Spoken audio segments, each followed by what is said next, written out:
Welcome again, viewers, to another edition of Ask PK or Ask Positive Connections, a show that is brought to you by a mobile application called Positive Connections for people living with HIV, to support and help them within the communities with difficult things that they'll be going through. We're going to have another show again, and today I have the PK ambassadors, or our community advocates that work with many people living with HIV in the community, to talk about different topical issues that stress, that cause challenges and problems, that cause mental health issues for people living with HIV. So joining me to my left, I have Laverne, a young woman that does brilliant work in providing counseling support for people living with HIV. Welcome to the show, Laverne. Thank you. And next to Laverne is Tanya, popularly known as Flex, an advocate for people living with HIV, who has been in many youth programs, who has been on many boards talking about how to support people living with HIV. Welcome to the show, Tanya. Thank you. Next to Tanya is Thelma. Thelma is a young advocate who speaks passionately about people living with HIV and wants to help communities to know more and understand more about HIV. Welcome to the show, Thelma. Thank you. And next to Thelma is Pauline, again a young woman who's doing phenomenal work in community outreach and supporting people living with HIV. It's good to have you on the show, Pauline. Thank you. And finally, last but not least, our very wonderful Tendai, popularly known as Boro, again a young advocate who's been doing quite a lot in supporting people living with HIV within the community. Okay, so today, as our usual practice, we are taking a very interesting question coming from a young person who's living with HIV in the community. As you know, with our shows before, we've had young people writing to us, talking or asking questions about situations that they are finding themselves in, and as the team, we've been discussing these very topical issues to try and see what solutions we can have, and also solutions that we can give them, so that they find solutions to problems that we are facing. And today we've got a young woman who's written, Hanzi, as you know, relationships between vamwene nemurora can be really strained sometimes. It's better when you're not staying together and mumwe nemumwe ane imba yake. So with COVID and lockdown, zvinhu zvanga zvisiri kufamba zvakanaka. So we moved back home so that it would be easy to pay the bills and to take care of the family. Hanzi, I was also pregnant and gave birth to our baby, who's now 2 months old. Congratulations. Hanzi, nokuda kwokuti me and my husband are HIV positive, and we didn't tell our family members, mwana wedu can't eat solid food. Saka dambudziko rave pakuti vana moms havasi kunzwisisa and vave kupaka mwana porridge. Vari kuti mwana mukomana haangaguti nemukaka chete. I don't know how to stop them because vanotsamwa if I say anything. Hanzi vanoti I'm a young mother and I don't know what I'm talking about. Hanzi asi kuchipatara vakati to prevent mother to child transmission of HIV, ndinofanira kupa mukaka chete until asimba. Ndodi kuti ndiprotecte mwana wangu without telling the family kuti inini nemurume wangu tine HIV. So that's the question that has been sent to us, team. And I think there are lots of young people that are getting married, that are having children. Sometimes it's two parents that are HIV positive. Sometimes it's one who's positive, the other who's negative, and they're having their children. And there's a specific and a particular way to raise vana so that we prevent mother-to-child transmission. And one of our writers is saying, I'm stuck in this situation and I don't know what to do. Vana mai vari kuti mwana haaguti, and they are saying mwana ngaapiwe porridge and other solid foods when ari kufanira kunge ari exclusively breastfed. I'm not sure from our community work and the things that we've been doing, are these things that are they common, or is this a common issue within the society and within the community in the work that we've been doing? Pauline, maybe we can start off with you. Okay, thank you. Zvinhu zvakusangana nazvo mucommunity zvekuti mwana anozvarwa nevabereki naamai vanenge vane utachiona. So kuzvipatara vari kudzidziswa kuti mwana anosvika pa6 months ungori mukaka chete. At the same time vanenge vachikurudzira mai kuti vanwe mishonga yavo zvakanaka handiti because hanzi mukanwa memwana handiti mune masoft tissues. So akazopiwa chikafu at a very tender age handiti chinogona kunomupara and then pamwe amai pamanipples pai pamunyatso paipai unenge wakatsemuka handiti. Saka moment yaanenge achidhonza mukaka as they grow up vanenge vachiita vachikura handiti vachikura kudaro anenge achiita achikweva very hard zvekuti munyatso yei painenge ichivhurika panoita possibility yekuti anenge achikweva neropa. That is what they say. So apa kudzidzisa vana mai vechidiki kuti mwana anosvika pa6 months kuchengetedza mwana kuti paanenge achikura miri yavo inenge ichisimba, mabhonzo anenge achisimba, then those soft tissues dzinenge dzichiita sei dzichikora. Unlike kuti mwana anopiwa chikafu masolids at 2 months, that's not it. That is not zvavanenge vachidzidziswa kuzvipatara and they have to abide by that. Okay, all right. So listening to that, it's common in the community and it's something that's happening and zvinozokonzeresa kuti mwana azobata utachiona if vanamai vakasatevedzera and mwana akazopiwa, it sounds like zvinhu zvinenge zvakati kwashararei mumuromo and I suppose nemudumbu zvakare zvinenge asati anyatsosimba. Tanya, it looked like you wanted to say something about this. How is it in the community? Are there any cases that you have met akada kufanana neatiri kunzwa about our young person who's struggling with that situation? Okay, so zviri kuitika zvekuti some of the times my young people vangonanga vari both HIV positive and inogona kuva challenge kuti vanodisclose HIV status kune one of the caregivers because ma-family members mamwe achona anoita came in murelationship vaida kuti vanhu varambane because of HIV status and stuff. Zvinhu zviri kuitika and I think there's also need knowledge kune everyone because you find out kuti pamwe lack of knowledge kune avo vanenge vachiramba vachifidha mwana nechikafu vasingatedzere zvinhu zvinenge zvakataurwa kuchipatara nema-service providers. So it's very common in the society. Okay, all right, okay. Tendai, did you want to weigh in there kuti zviri kufamba sei around those kind of situations or issues? Okay, kuitika zviri kuitika zvakanyanyisa. Kazhinji chinangwa ndechekuti vabereki vedu vatinogara navo vatinokura navo ivo vanenge vachizviti ndo vakura ndo vakatanga kuona zuva saka ndo vane ruzivo rwakawanda. Uye zvekare iwewo semunhu achangotanga kuita mwana unenge usati wakuziva kuti ndeapi mastages andinofanira kuti nditore maererano nekuchengetedza mwana. Especially pakesi yemunyori wedu inobva yanosvika pakuti zvinenge zvaomera iwewe muridzi wemwana kuti mwana achengetedzeke zvakanaka asava positive panofanirwa kuwanikwa nzira dzine kuremekedza mukati kuti tikwanise kutaurira vabereki vedu kwete kuti tiri HIV positive asi kuti vana mukoti vakataura kuti mwana anozokwanisa kutanga kudya chikafu zvinana porridge nezvinoenderera mberi aane 6 months iko zvino izvi takanzi timbomupa mukaka chete.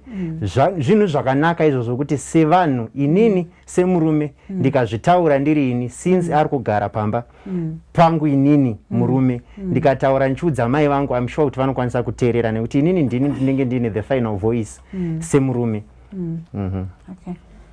Ameno zvinotaurika here nokuda kwokuti kana munyora ari kutonyora and ndiri kuona kunge idambudziko rinogona kunge riri kusangana nevechidiki vakawanda zvikuru sei ma-adolescents and young people now vari in their early 20s who are, I remember in our last program we were talking about the fear of getting pregnant rather than the fear of an STI. But my pregnancies and my marriages are happening ndozera racho handitire kuti tiroorane. We can't move maybe because we can't afford tiri kutotangawo upenyu and tiri kugara nevabereki kudaro. Zviri nyore here kutaurika nokuti handizoti chiri kunetsa kutaura ndechipapa kuti tiri HIV positive here kana kuti musape mwana izvozvo masolid foods and kuti mwana womukomana azoudza mai vake kuti muri kufidha mwana wangu zvisiri izvo. Zvinhu zvinogamuchirika here izvi? Zvingataurika kuti mai imi makandirera kusvika pandasvika pano asi wangu mwana maakupodza. Situation yekuti unoudza mubereki kuti ndozviripo ivo vachiziva kuti vakandizvara ndiri negative, it's something chinorema kuti ndiudza mai. And at the same time futi kuudzira mai vangu inini vari ivo vakandipaka sadza kuti mapakira muri kuita mwana wangu sadza haasiriyo, vanenge vachiti kuti uve zvauri izvizvi it's because of me, saka you don't tell me what to do. And saka imwe challenge futi yandaona ndeyekuti since iri lockdown ka vana havana kana option, havana kana choice yekuti vanokwanisa kusarudza kuti voita A kana kuti voita B, because apa pavari kutochengetwa nani naamai vemurume. And another thing yekuti mukadzi akada kuti ataure kana kuti murume akada kuti ataure kuti vari positive vese vari two, vanenge vakuita kunge vakuitirwa kamwe kafavor. So zvekuti the way inenge yakuitika zvinhu pamba ipapo inenge yakuita as if we are doing this because of we are that. Saka zvinhu zvakadaro zvinenge zvakuvaremera ivo vari kugara pamba paipa kuti tiri kupiwa sadza because we are HIV positive, mwana wedu ari kudaiswa because we are HIV positive tiri tu. Saka zvinenge zvakuvaremera magariro avanenge vakaita pamba ipapo, because right now it's a difficult time because kuti vati vaende vanotsvaga imwe imba baba vari kunzi kubasa hakusi kudiwa vanhu i-lockdown tiri mucovid, saka itori challenge yakatomira yakadaro. Okay, all right. Thoma, it looks like you want to add, you want to say something? Yes, I wanted to say kuti as much as zvingareme sei kudisclose ka zvinonetsa kudisclose vabereki sezvo vati vanenge vakati vapaterera vanenge vakati paka kubatira vadiki asi it's up to us kuti tivaudze the situation as it is kuti apa chi mama tete apa paitika about this tiri positive. Yes, we know. It's a hard yes, we know, but it's out to us to disclose kuti zvinotso ita in order. Otherwise, chances of mire moshi kune mwana atapura uyu. Okay. Saka iwo uri kuti chakakosha ndechipi kuti vanhu vazive kuti muri HIV positive pamwe vanotsamwa, pamwe vanokushorai, pamwe vanokunyombai, pamwe vanokusemai, kana kuti pamwe vanogamuchira. Asi munenge machengetedza mwana wenyu. Okay. Okay, all right. And Lavin? Also to add on, I think the previous shows that we said, but it's not the end of the world. And say and the main aspect here so I believe kuti vanokwanisa kuwana ways of disclosing it, but at the meantime kana zvichinetsa I think Bora mentioned kuti tinobva tangotaura as whole kuti no naturally even mwana chero azvarwa anonzi ngaapiwe mukaka up until 6 months, and after 6 months anotanga apiwa masolid food ndo zvingoripo zvagara zviripo. So probably we try starting that way, but slowly making them aware of what the situation and what's happening, as well as educating them. Okay.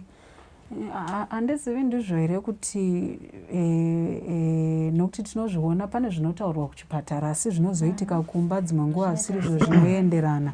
Nokuda kuti kazhinji sezvo zvaitwa taurwa nemunyori akatoti ndikati nditaure ndonzuri mai vechidiki iwe hauna zvaunodini zvaunoziva. Wonzi ngatikurungirei kaporiji kadete dete, hatisi kumboti kakasimba isu tiri kuti kadete dete. Ndo zvakakukudza imi kusvika pamasvika apa hunge isu takurungira kabota ikaka. Saka pane kanyaya ikaka kekuti pane vakatanga kuona zuva. Pozoita nhau idzo dzekunzi vakomana havaguti, vanozoramba vachingochema, uri kunyima mwana, uri kudini. Saka pari kuita kunge pane pressure yekuti mai vanofanira kupa mwana wavo chikafu chinomugutsa, uye vana mbuya vane zvavanozivawo pakurera vana, zvinova zvisina kushata, zvinova zvisina kuipa. Asi pasituation yatiri zvinogona kukanganisa makuriro kana kuti magariro achaita mwana kana kuti mafambiro achaita zvinhu. Zviri nyore here, nokuti tiri kunzwa mese muri kuti pamwe zviri nani ndezvekuti vadisclose then mwana ochengetedzeka nokuti chikuru upenyu hwemwana. Asi zviri nyore here kutaura nokuda kwokuti chaita kuti vasaudze vabereki chii? Nokuda kwokuti pakurarama tichitoti mubereki ndiye next of skin, ndiye next of kin, ndiye wekuti nyangwe zvaipa sei ndiye watinotaurira. Vakataura ivo hazvizoexpose futi here mwana uyu mukusekwa, kunyombwa, nokuti dzimwe nguva unotozonzwa zvonzi vanosema mwana wangu, havachamubati, havachamunyararidzi, havachamusvusvudziri. Ndikati ndoda kumboendawo nyangwe pachitsime apo kana pachibhorani. Saka kutaura uku kunobuditsei? And handizi mucommunity hazvisi zvinhu zvinoitika here izvi? Ndinoona kuti tichitarisa nyaya nyaya yekuti kuvatsanangurira samai vatiri kugara navo haisi nyaya yekuti tingangonosvika tobva tatotanga nekutoti bvo ndo nyaya iripo, asi zvinhu zvekuti tiri kuedza kuti tionesane naamai kunyanya tichiburikidza neni mukomana. Handiti mukomana ndiye anofanira kuti ashande basa gombe zvakanyanyisa kuti mai vakwanise kunzwisisa, kwete kuti vari kushorwa kunzi mwana ngaapiwe porridge, aiwa, asi vanooneswa kuti hongu imi ndimakatiyarutsa, ndimakatikudza kuti tisvike pano patiri, asi tarisai muone kuti nyika iri kuita ichichinja maringe zuva rimwe nerimwe. Saka kune zvimwe zvirwere zviri kuuya zvakati siyanei, zvinogona kunge zviri kuataka vana zvichida pamwana mukoti. Ndo zvimwe zvezvinhu zvavari kuedza kuti zvidini zvichengetedzwewo kumwana. So imimi saamai hatisi kuramba, hatisi kupokana nekupiwa kwemwana porridge, asi chikumbiro kuti dai tambotevedzera zviri kudiwa nanani nana mukoti, nekuti pada tikange tavaudza saamai kuti aiwa isusu turi kurarama neutachiona, mwana wedu achizokura ndiye uye achazoti kana akugara kwagogo anonzi ndiye kamwana uye wevana vangu vaya vane mukondombera vaya, kana wofamba ndonzi ndicho kaicho chimwana chiya chevai mukondombera vaya, panouya vaenzi pese ndo rinenge rava zita rake, ndiye wemukondombera uyu, ndiye ane vabereki vari kurarama nemukondombera. Saka zvinhu zvekuti tinogona kuti tivakurudzire kuti vavaudza amai kamwe chete kuti ndo mararamiro avari kuita, asi zvichazokanganisa kufunga nekurarama kwemwana wavo pamberi apo. Okay. Tanyongo uchida kuti. So I think there's need yekuraise awareness in communities, targeting everyone to bridge the gap knowledge iripo yekuti vana gogo vane zvinhu zvavaiziva kudhara, then nekufamba kumuvha kuita magenerations information itase iri kuchinya. So and also zvinhu zviri difficult kuti munhu uudze inonzi ani mubereki wako kuti mwana ngatimuchengetei takadai so zvikabva kune ma-service providers achivaudza directly targeting iva vanhu vachiona ivavo, I think it will be more beneficial. And also one of the things I think we should also address root cause iri kukonzeresa kuti vanhu havatadze kucommunicate nemubereki wavo inyaya ye-lack of unemployment. They should, the men and the family nemukadzi wake, they should find another ways dzekuti vakwanise kusustaina mhuri yavo and innovative ways. I understand kuti tiri mu-lockdown, maybe basa rakapera nenyaya yezvimwe zvinhu, but ngaafinde something chekuita so that akwanisa kuchengeta mhuri yake, aite run away panyaya yekuva dependent kumubereki, because there are some of the decisions asingakwanise kumeka just because are under the roof yamai vake nababa vake. So ngaatsvage something chinoita kuti mhuri yake isustaineke. Okay. Saka panyaya yezvikwanisiro kuti akakwanisa kumira ega zvinhu zvinofamba zvakanaka. Bvora akati akataura ariye zvinhu pamwe zvinoita nani. Ndichinzwa zvawataura Bvoro uri kuti here totaura nyaya yekuti hatichati dyo tichisvikapo tichitaura kuti aiwa chiri kunetsa inyaya ye-HIV, asi kuti tinotaura kuti pane chimwe chirwere chiripo tisinganyatsotaura hedu nenyaya ye-HIV. Nokuti ndofunga mutariri wedu kana atinyorerawe angada kuziva kuti angazvifambisa sei. And some of these things that we are saying is akanga achitaura nezvechimwe chirwere zvinogona kubatsira. Pamwezve kana vakakwanisa kuwana zvibatsiro kana zvikwanisiro kuti vabve pamba zvinogona kubatsira. Asi panguva yatiri zvinogona kuita, zvinogona kuramba. Pamwe vakati vana mukoti vakauya vakazenge varivo vari kutaura vachidzidzisa vana mai kana machemberi vachitaura nezvekuti pane zvatakaona pamwana zviri kuita kuti mwana afanira kupiwa chikafu akadai zvinogona kubatsira zvakare. Okay, Laven, une zvawanga uchida kuwedzera? Tinokwanisa hedu kutya tichitambira kuti pamwe vanotadza kuzvitambira vanhu havadai, asi pane possibility yemwe futi yekuti vakazviziva vakazvitambira zvinokwanisa futi kubatsira mwana.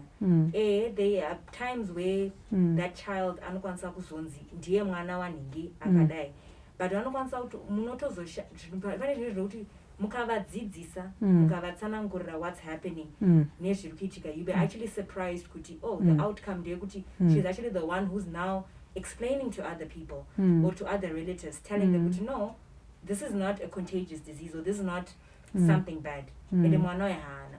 So pane possibility yekuti vanokwanisa kuzvitambira. And tenchingotka, like we mentioned before, fear of the unknown. Without, are we going to get rejected or not? So there's also that possibility of vanokwanisa kuzvitambira. So you should also look at that aspect as well.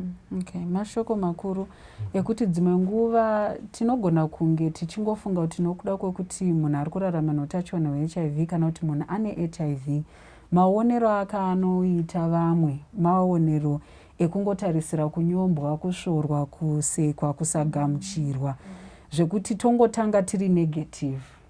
Saka handizivi kuti dai anga achigara kumba kwavo namai vake aizotadza here muroora kuudza mai vake kuti ndo zviripo kana ndo zviri kuitika, kana kuti patoo futi nekabhari yake kuti ndivamwene. And matangiro aita nyaya ndeyekunzi vana vamwene munongovaziva kuti vanoshupa, kana kuti munongoziva kuti mawirirano edu nanamwene anogona kudi, anogona kunetsa. Hatingazivi hedu zvavakaitirana pamwe kubva kumashuroko, asi pane kanyaya kako kekungoti pane kakungofungirana kana kungoti pamwe zvichabuda zvisina kumira zvakanaka, asipo pamwe nyaya yacho chitozobuda zvakadini zvakanaka. Handizivi iye mukomana uyu watiri kuti ngaataure ngaaudze iye ari webaba, ngaaudze mai vake kana kuti ngaataure namai vake, havazoti akadyiswa here, adzoka kumba iye ndiye akuudza mai. Noti tiri kuda kuti tifunge mapossibilities eseka, nokuti mutariri pamwe akatoteerera achiti ndikatongodaro izvozvi vakutotaura kuti ona wakadyiswa izvino mukadzi wako akukuudza kuti iwe uzonditonga pano uchindiudza zvaunoda kuti nini ndiite. I think kuti why kuti mwanakomana ngaaudze mai vake, because ndiye muroora ndiye anoziva relationship yemurume wake namai vake, and then murume ndiye achaziva kuti anonopresenta sei nyaya yake, because haisi nyaya yekuti unongosvika uchingotisadza nederere. It's not as easy as that. Uchatofanira kutofamba navo kuti vanyatsonzwisisa kuti ndo zviripo, because obviously paachataura kuti inini ndiri positive, mukadzi wangu ari positive, vachada kutoziva kuti mwanakomana wavo akachiwana kopi, because the first thing in mama's mind is muroora ndiye akapa mwana wangu pamwe mukomana ndiye akapa mukadzi, kana kuti vakangosangana, we don't know what happened. Saka iye murume wake ndiye anotoziva kuti presentability yenyaya yake achaenda akaibata senyaya yacho, nakuti mama ndo nyaya iri patable, inini nemukadzi wangu takadai so. The reason yatiri kuti mwana ngaambotanga ambopuwa mukakaka ndiye kuti ABCD, because muroora akaenda akanotaura sezva handataura kuti vana amwene vanoshupa. Saka pamwe pachasvika kuna amwene achangoti ina handiti mwana wangu adye porridge, ine mwana wangu handiti utaite chakati. Vachataura kuti uri pamba pani, uri pamba pangu. But kana murume akaenda akanodza mai vake akanoti mama tatamboti timbomira, tiri kuzviziva kuti mari dziri kunetsa but tikambomira mwana amboti kurei amboti simbei because mukaka ndounonzi ndounosimbisa mwana tombomira mbichana ivo vakada kuti vatitaurei mbichana because mind you vabereki vanofanira futi kuziva leni ravo kuti vana ava vaita sei vakura kuzona vakuitowo wavo mwana vato responsible and it is their responsibility they must give them kachance kake kekuti vaone kuti how responsible are they pane kuti vanenge vachingoti nokuti ndakakurera saka I must neniwo ndikufanira kutoti ndipinde mulife mavo no haisiriyo nyaya yacho. Okay, all right. Tell wanga uchida ku ndatotioneniwo kuti as much as zvingaremeseka asi mukomana anofanira kutombomira aite man up because apa paka mukadzi akwanise kutaura because kukumba ndekwemukomana saka kuti aende kuna amweni kuti amweni mukutyisire mwanangu porridge hazviite anotukwa ndiye kunzi kunoka gosi kumba kwenyu uda kundirwisa semuroora hazviite saka as much as muroora angade kutaura seika panapa haana authority nekuda kumba gosi kwavo saka murume should man up and be the man of the house. That's what I can say. Ndizvozvo ndiri kunzwa mashoko amuri kutaura muchiti zvinogona kuita kunge zviri nyore kuti mukomana ataure namai vake, zvinogona kuita kunge zviri nyore, asi panobikwa nekupanana chikafu nekudini mukomana angazonge arimo here mukicheni achiona kuti mai vake vari kudai kana kuti zvakutoita kunge iripoti wanga uchindiripota ka kumwana wangu handi ndizvo wakuita kunge uri mupurisa vari kundiripota ini kumwana wangu kuti mira ndichikudza zvasara zvichiitwa namai vako kuno. Zvozokonzeresa kuti vanhu varumane zvakare pane nyaya.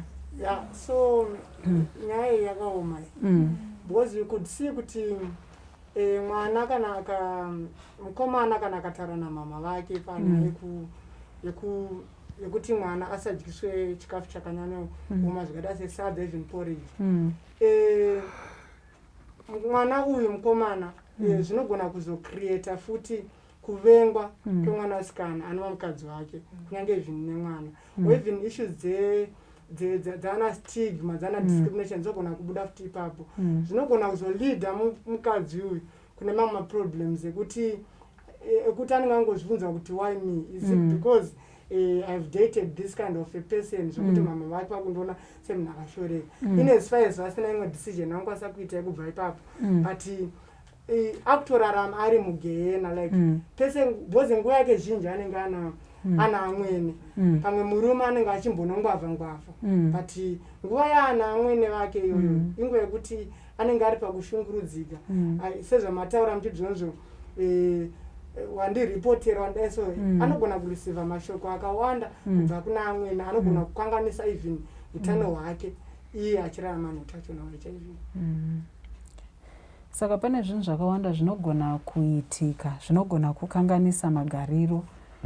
Asi chandiri kunzwa pahurukuro yedu iyi ndechekuti chakakosha ndechekuti mwana asapiwe porridge kana masolid foods panguva yaasati asimba kumuti achinga achimagamuchira. Chakakosha zvakare ndechekuti pange pave nenhaurirano. Handizivi kuti zvingaita nyore here kana vaviri ava vakagara pasi vakataura nevabereki vari vaviri zvisina kuti ava ndimai vako kana kuti imba yenyu, nokuti kana munhu achinge aroorwa kanti anenge atoroorwa kunzi mwana wepamba ipapo. Saka vakagara vakapatsanurana zvikazotaurwa zvakuzonzi mwana wangu azondivinga akandigarisa pasi akanditsiura ratoo dambudziko. Asi hazvigoneke here kuti vagare vari vaviri kana vototaura navabereki vari pamwe chete, kana kuti hazvigoni here kuti mahealthcare workers, handizivi sekufamba kwatinoita mumacommunities, zvinogoneka here kuita mahome visits, and in this kind of situation yeCovid where people are not moving around, we are here gathered together, we've got masks because hatisi kukwanisa kunge tichingotaura without them, social distancing and all of those kind of things. Vangabatsirikana sei?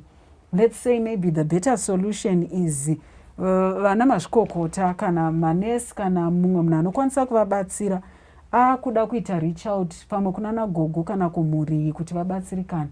Vangabatsirikana sei? Okay, ipapo tiri ipapo iko zvinei sekumbotsanangura kwamaita kuti tiri mucovid era mekuti movements they are limited.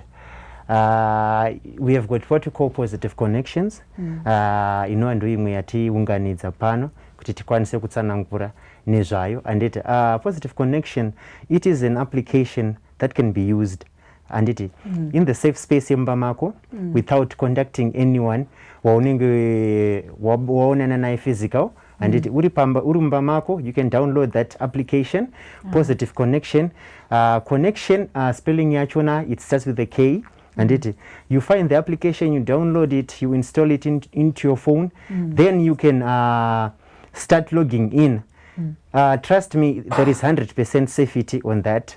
And confidentiality is really, really guaranteed on that application. Uchingo wapinda momo, there is 4 tabs that you see. And 4 tabs matiles are ordinary for pani yakan's interventions. If you log into the interventions, you will see munema folders akati one day. And we've got the likes of young moms and young dads.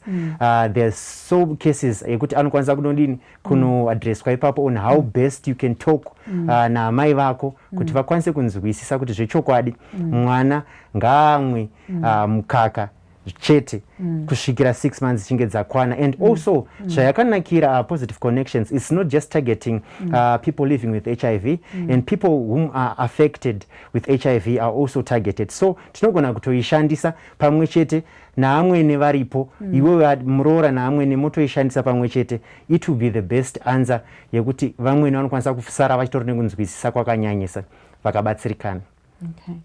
Saka you are saying pane an application inonzi positive connections inogona kushanda from the privacy of somebody's home. Yes. Anotokwanisa kudownloada iye ari kumba kwake asina kumbobuda, asina kunotsvaga nesi kana mumwe munhu anenge achitaura naye. And yomubatsira kuti anga ane more information about HIV. Ndizvozvo. Okay, and zvinova patiri kutaura vana magogodera ka. Handiti saka pane now yenyu yatech agent ndizvo technology agent. Katarisa munhu wese ari muno mune mafoni, mama anga achimbovibrata mama anga achidi handiti ndizvo. Asi vana gogo vangazozvigona here zvekutaura pamaapi izvi zvekudini nekudini? Muroora ndogona kumuona achizviita pamwe nemurume wake, vanogona kunge varipo zvinhu zvichitofaya. Asi vana gogo vangazozvibata here izvi paapa kuti zvinenge zvichifamba sei?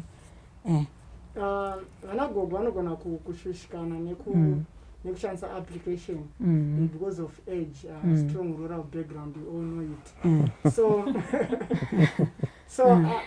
zvinogona kushanda. Even the failure of using positive connections is to engage service providers anochekuta neutano, maybe a counselor from the clinic, munyatsvatsanangura nyaya yachiona kuti yakamira sei, then gogo ava votsanangurirwa zvichibva kune mumwe munhu, because munhu unogona relationship yangu nagogo vangu neparent yangu vanogona kungonditi mwana uyu hapana zvandase zvanoziva, even uchimuudza chokwadi.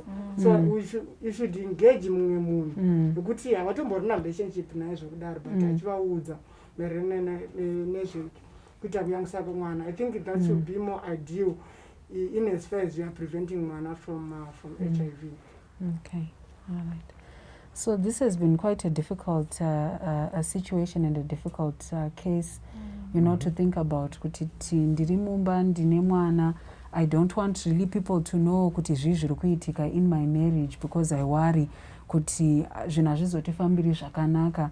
And as a couple, they made a decision to not speak about their HIV, or kuti vaise vari kurarama noutachiona hwe-HIV for reasons best known to themselves. And I'm sure zvatambotaura zviya kuti mubereki munhu waunoudza zvese zvinenge zvichiitika muupenyu hwako, asi ukaona wakutadza kumuudza, zvinoreva kuti pane zvikonzero kana kuti pane zviri kurema kana kuti zviri kuita kuti izvozvo zvisakwanise kuitika.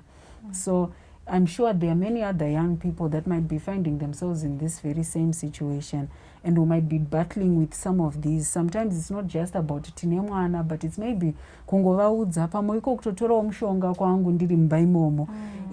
Kunotogona kunge kuchitonetsa for this couple kuti kana takunwa tichawandisa here, tichati ndewe musoro here, tichati ndewe hei, tichauchengeta pai vanhu pavausingaoni, and all those very difficult and complicated things. But as you've heard it and as you've said, zvinhu zvakakosha kuti titsvage rubatsiro, and we are happy kuti vanyora kuno and we've had a chance to discuss some of these things. And the advice that I'm hearing, or the support that I'm hearing, is ngavatsvaga anokwanisa kuvabatsira. Kana vachikwanisa kugara pasina mbuya vombotaura navo, kana vachikwanisa kuti utachiona uyu humwewo utachiona zvavo vasinganyatsoti dyo kusvika pakuti HIV, and make sure kuti vanoprotecta mwana as much as possible, nokuti mwana ndiye akakosha kuti asatapurirwe kana kuti asabata utachiona hwe-HIV.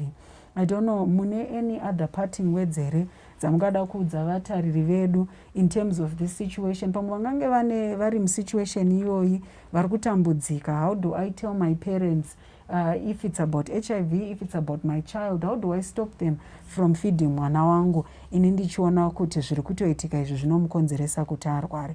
We start with you, Laven. What are your last words for the viewers, or any words of advice that you can give to this young person ari kutambudzika? I would say if you can, it's highly recommended that you download the app because it will help you dearly and it will give you ways on which how you'll be able to communicate to the people, whether to your loved ones, your mothers, your partners, and everyone, as well as those people at home. Let's be